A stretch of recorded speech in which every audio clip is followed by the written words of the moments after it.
ٹھیک ہے. فرض عبادات کے بعد جو سب سے بڑی عبادت ہے یا سب سے بڑی نیکی ہے عبادت، وہ حلال رزق کمانا ہے. اور یہ آج سے 150 سال پہلے سے پیچھے چلے جائے تو آپ کو کہیں پہ بھی نوکر نہیں ملتا کوئی کسی کا. غلام ملتے تھے جو کہ ان کا بھی کاروبار ہوتا تھا، خریدے اور بیچے جاتے تھے. ٹھیک ہے، کوئی کسی کی نوکری نہیں کرتا تھا.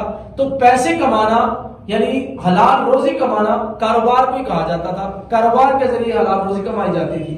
لہٰذا یہ عبادت ہے.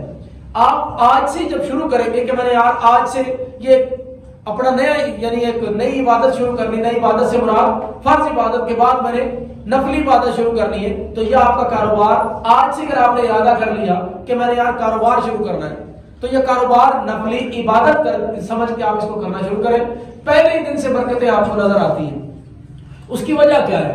جب آپ نوکری کر رہے ہوتے ہیں، یہ بات سب نے سنی، ہزارہا مرتبہ سنی ہے اور سینکڑوں لوگوں سے سنی ہے کہ جناب جو نوکری ہوتی ہے وہ ایک گھر پالتی ہے یا ایک صرف یعنی ایک گھر پالتی ہے، جبکہ جو کاروبار ہوتا ہے وہ نسلیں پالتا ہے. بھائی نسلیں اس لیے پالتا ہے کہ وہ جو آپ نے نفلی عبادت کی ہے، جو کاروبار کیا، وہ اپنی ذات کے لیے تو ہے ہی نہیں، وہ آپ نے اپنی ذات کے لیے تو کیا ہی نہیں. آج آپ نے کاروبار شروع کیا، 2 مہینے کے بعد 3 مہینے کے بعد ایک اور ورکر ایڈ کرنا پڑتا ہے. ٹھیک ہے، 6 مہینے کے بعد 2 ورکر اور ایڈ کرنے پڑتے ہیں، سال کے بعد 4 ایڈ کرنے پڑتے ہیں. ٹھیک ہے، 5 سال کے بعد آپ کے پاس 40 لوگ کام کر رہے ہوں گے. آپ نے جب شروع کیا تھا تو اکیلے بندے تھے، نوکری کرنے والے آدمی ایک. جب کاروبار کی لائن میں آئے تو آپ 5 سال کے بعد 40 لوگ آپ کے ساتھ جڑے ہوئے ہیں، جن کا رزق جن کا نصیب آپ کے ساتھ جڑ گیا. ٹھیک ہے، یہ فلسفہ تو ہمیں آسانی سے سمجھ میں آتا ہے کہ بیٹا پیدا ہو گیا گھر میں تو لو جی رزق بڑھ گیا میرا، بیٹی پیدا ہوگی جی رزق بڑھ گیا، شادی کر لو جی رزق بڑھ جائے گا. یہ عام فلسفے ہمیں دین میں سمجھائے جاتے ہیں. اسی طرح کیوں سمجھائے جاتے ہیں؟ اس لیے رزق بڑھتا ہے. 100% یہ بات ٹھیک ہے کہ اگر شادی کر لو گے رزق بڑھے گا، بیٹا ہو جاتا ہے رزق بڑھتا ہے، بچہ کوئی دوسرا ہو جاتا ہے وہ رزق بڑھتا ہے کہ وہ بچہ جب دنیا میں آتا ہے تو اپنا رزق لے کے آتا ہے. بھائی اس لیے کہ ان کا نصیب یعنی آپ کی بیوی جو آپ کے گھر میں آئی، اللہ نے اس کا نصیب آپ کے ساتھ جوڑ دیا ہوا ہے. پہلے آپ کو ایک آدمی کا مل رہا تھا، اب 2 کا ملنا شروع ہو گیا. ٹھیک ہے، جب بچہ پیدا ہوا تو آپ کو 3 لوگوں کا ملنا شروع ہو گیا، 3 انسانوں کا رزق آپ کو ملنا شروع ہو گیا، آپ کے تھرو وہاں تک پہنچے گا. اسی طریقے سے جب آپ کاروبار کرتے ہو اور لوگ آپ کے ساتھ جڑتے ہیں تو ان لوگوں کا نصیب اللہ آپ کے ساتھ جوڑ رہا ہوتا ہے.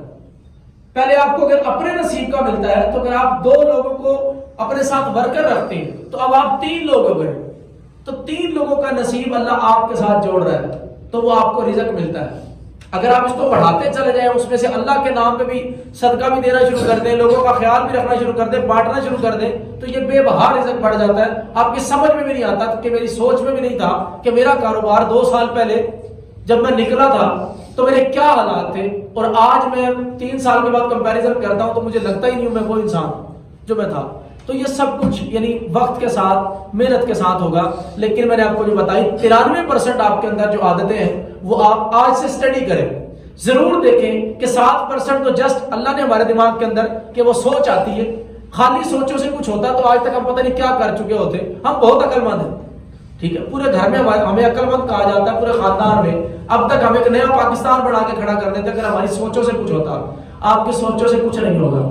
جو اس 7% کے علاوہ 93% حصہ ہے بیسیکلی اسی سے آپ کی پہلے اپنی زندگی بدلیں گے. آپ مت سوچیں کہ میرے بھائی کو کیا معاملات ہیں، میرے پڑوس میں کیا معاملات ہیں، میرے گاؤں میں کیا معاملات ہیں، یا میرے ملک میں کیا معاملات ہیں. سب کو چھوڑ دیں. سب سے پہلے اپنے آپ کو دیکھیں کہ میرے ساتھ کیا معاملات ہیں. اللہ نے سب سے اہم ذمہ داری آپ کو آپ کے اوپر ڈال کے بھیجی ہے کہ پہلے اپنے آپ کو دیکھ. اگر آپ خود اپنا خیال رکھنے میں کامیاب ہو گئے تو پوری دنیا کا خیال رکھ لیں گے. اگر آپ اپنے آپ کا خیال رکھنے میں کامیاب نہیں ہے تو کسی کا بھی خیال نہیں رکھ سکتے. ٹھیک ہو گیا جی. 2 چھوٹی چھوٹی باتیں جو میں نے آپ کو بتایا کہ ایک تو سب سے بڑا مسئلہ برانڈ بکتا ہے، برانڈ بکتا ہے، برانڈ بکتا ہے. یہ بات ہم کرتے ہیں. تو بھائی سب سے پہلے تو یہ دیکھیں کہ برانڈ ہوتا کیا ہے. میرے نزدیک برانڈ ہم کس کو کہتے ہیں؟ برانڈ ہم اس کو کہتے ہیں جو پروڈکٹ ہم استعمال کر رہے ہیں وہ ہمارا برانڈ ہے. ایسے ہی لکس کا صابن استعمال کرتے ہیں تو ہمارا لکس برانڈ ہے. ٹھیک ہے. اگر ہم یہ لپٹن کی چائے پیتے ہیں تو لپٹن ہمارا برانڈ ہے. اگر ہم باٹا کا شوز خریدتے ہیں تو باٹا ہمارا برانڈ ہے. ٹھیک ہے.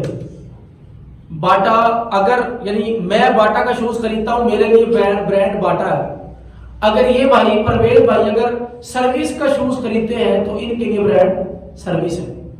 تو برانڈ نام کی کوئی ایسی بنیاد نہیں ہے یا کوئی ایسی چیز نہیں ہے جس سے آپ خوف زدہ ہیں کہ برانڈ بکتا ہے برانڈ بکتا ہے. بھائی آج آپ فیکٹری لگائیں گے، آج سے پہلے تو آپ کی پروڈکٹ کا نام ہی نہیں ہے، تو بغیر نام کے برانڈ کیسے بن جائیں گے؟ آج آپ نے بنیاد رکھی ہے، آج آپ نے اس کا نام مارکیٹ میں لانچ کیا ہے، تو آج سب سے پہلے اپنی پروڈکٹ کو آپ خود استعمال کریں گے تو آج آپ کی اپنی پروڈکٹ آپ کا برانڈ بن چکی ہے. ٹھیک ہے، بشرطے کہ اس کو آپ ایک دفعہ استعمال کرنے کے بعد دوسری دفعہ استعمال کرنے کے لیے راضی ہو گئے کہ یار یہ پروڈکٹ اچھی ہے، میں اس کو دوبارہ استعمال کروں گا، تو آپ کے لیے وہ برانڈ بن جاتی ہے. اسی پروڈکٹ کو جب آپ اپنے محلے میں دیتے ہیں، اپنی گلی میں دیتے ہیں، تو وہ آپ کی اپنی پروڈکٹ اگر آپ نے اپنے محلے میں دی 10 لوگوں کو، ان 10 لوگوں کو وہ پروڈکٹ انہوں نے استعمال کیا، ان کو اچھی لگی، انہوں نے دوبارہ ڈیمانڈ کی کہ ہم اسی کو استعمال کیا کریں گے. چاہے وہ قیمت کم ہونے کی وجہ سے تھی، چاہے وہ کوالٹی کی وجہ سے تھی، چاہے وہ ریپر کی خوبصورتی کی وجہ سے تھی، چاہے وہ کلر کی خوبصورتی کی وجہ سے، چاہے وہ خوشبو کی اچھی ہونے کی وجہ سے تھی. کسی بھی طرح سے کسی کو وہ پروڈکٹ پسند آئی اور اس نے دوبارہ استعمال کرنے کا ارادہ کیا اور دوبارہ استعمال کرتا ہے تو وہ ان کا بھی برانڈ بن جاتا ہے. تو آپ کی اپنی پروڈکٹ ایک دن میں یا ایک مہینے میں یا ایک سال میں یونیلیور کا مقابلہ نہیں کر سکتی، اور نہ ہی ہم یہ چیز مائنڈ میں لے کے چلیں گے. ہمارا پروڈکٹ، ہمارا ٹارگٹ کیا ہونا چاہیے؟ ابھی آپ نے جو 42 کلومیٹر کا ایریا دیکھا، یہ جو 42 کلومیٹر کا ایریا ہے، سب سے پہلے آپ کا ٹارگٹ یہ ہونا چاہیے کہ میں نے اس 42 کلومیٹر کے ایریا کے اندر اپنی پروڈکٹ کو برانڈ بنانا ہے. ٹھیک ہے، تو اگر ایک گلی میں استعمال ہونا شروع ہو جائے گی تو وہ ایک گلی کا برانڈ ہوگا. وہ 10 گلیوں میں استعمال ہونا شروع ہوگی تو 10 گلیوں کا برانڈ ہے. اگر وہی پروڈکٹ آپ کی ایک پورے گاؤں میں استعمال ہونا شروع ہو گئی تو اس گاؤں کا برانڈ بن جاتی ہے. وہی پروڈکٹ جب آپ کی اس یونین کونسل میں استعمال ہونا شروع ہو گئی تو پوری یونین کونسل کا برانڈ ہے.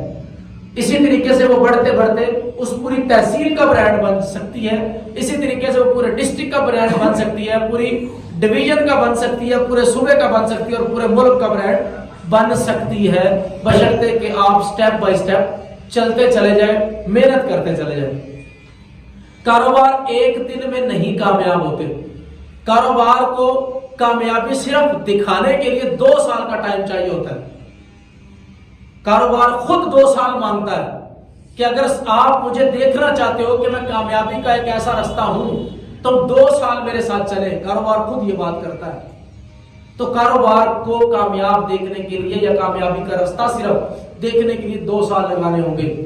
اگر آپ یہ سوچ کے آئے ہیں کہ آج میں کاروبار شروع کروں گا اور کسی سے آپ نے 2 4 10 لاکھ روپے ادھارے لے لیے کہ آج میں کاروبار شروع کروں گا اور ٹھیک فروری میں آپ کو پیسے لوٹا دوں گا کیونکہ میں تو 2 مہینے میں کروڑ پتی ہو جاؤں گا، تو ایسا جھوٹ ہے. کروڑ پتی تو کیا، جتنے پیسے آپ نے لگائے تھے اتنے پیسے بھی ریکور ہونے کے قابل نہیں ہو سکتے. 1 سال میں اس پوزیشن پہ پہنچتے ہو کہ جتنا پیسہ آپ نے لگایا تھا وہ ریکور ہوتا ہے. وہ ریکور کرنے کے بعد اتنے پیسے مزید کما لیتے ہو جتنے آپ نے لگائے تھے.